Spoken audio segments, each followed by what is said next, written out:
बकरी सुबह लिया था। अगर आप बकरी गब्बर न निकले वापस पैसे मैं तीन फाड़ ले बाकी किराया वाले हलाल है।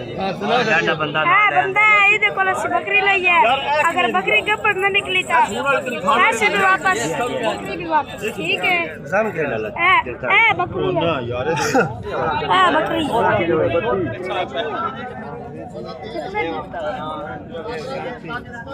सर्दी गब्बर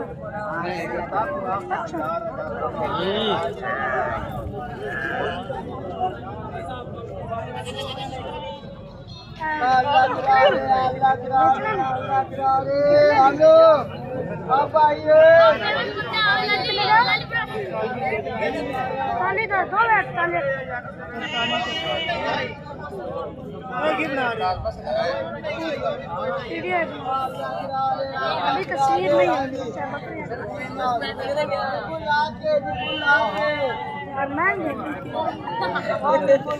हम लोगों ने बकरी ख़रीदी है, बहुत मुश्किल से ख़रीदी है, बहुत महंगी ख़रीदी है। लेकिन अब हम ये हमारा रास्ता है घर जाने का। अब हम घर जा रहे हैं तो मेरे चैनल ज़रूर सब्सक्राइब करें।